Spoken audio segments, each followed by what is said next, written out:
Well, folks, this is absolutely devastating for the car market. Before we get into this video, as always, if you want to save time and money the next time you purchase a car, link to my car buying guide in the description down below. Some of the information provided in today's video comes from Cox Automotive. Let's get into it.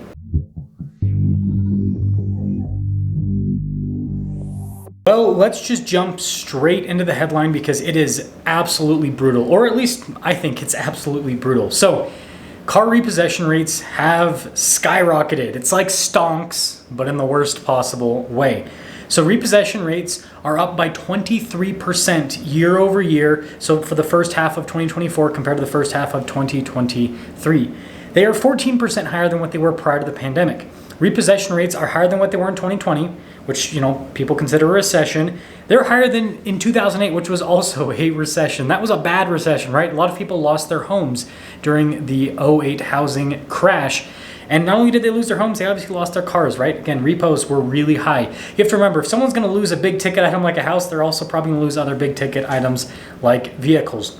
So this does not bode well for the car market. And it also shows a huge amount of weakness in the overall economy because cars, generally speaking, are the second most expensive thing that people will buy.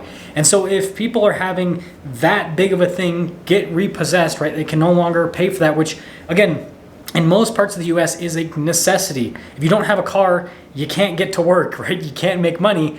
And so if that goes away, that shows that we are in a bad place.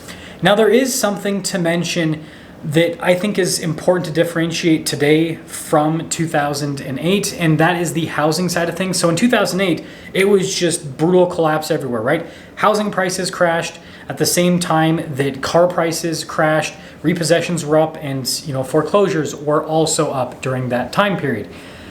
That's not what we're seeing today. We had insane amounts of housing appreciation over the last few years. We had really low interest rates. If you look at the statistics, most people that have a mortgage at those lower rates, like sub 4%.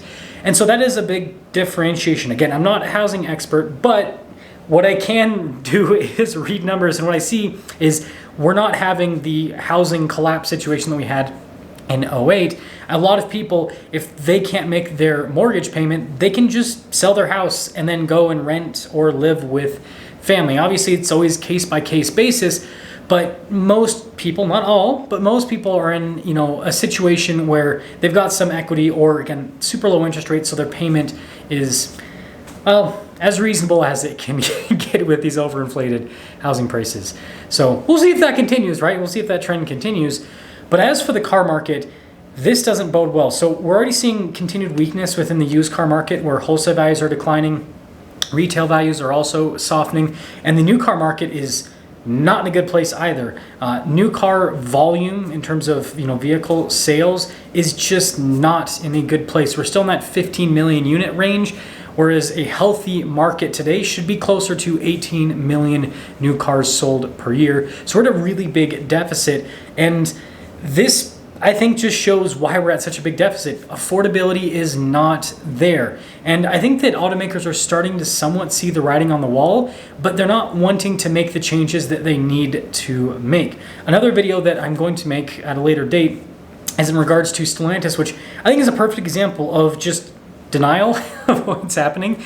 So they're talking about selling one of their brands, Maserati, because they have seen a decline of like 48% in their revenue year over year so far, instead of just doing what they should do, which is bring their vehicles back down to reality with pricing. Now, again, they have some of the biggest discounts, but we've also seen just huge price increases over the last few years with new cars. And I don't think that it's just Stellantis that we're going to see hurting. We're going to see all of the automakers hurting because of these overinflated prices on new cars. And again, the weakness shows. When you have car repossessions at such a high rate, that shows. So time will tell in terms of what this will do to the overall market, but what I think is this is going to put more downward pressure on the used car market when it comes to values. When it comes to new car pricing, I'm not going to say it's going to decrease new car prices because these automakers still seem to be sniffing their own farts. They still seem to be in denial about what is currently happening in the car economy. And so I think all it'll do is just decrease the amount of people buying new cars, which means that dealers will get a little bit more aggressive, but dealers only have so much space that they can, go to when it comes to discounts. They have to wait for the automakers to be willing to, release more incentives, subvented rates, all that kind of stuff that can make the cars a little bit of a better deal. Time will tell. We'll see what happens. Let me know what you guys think about this situation, but it ain't good news, but I guess it's good news if you want cheaper cars. Used cars, at least. We'll see you.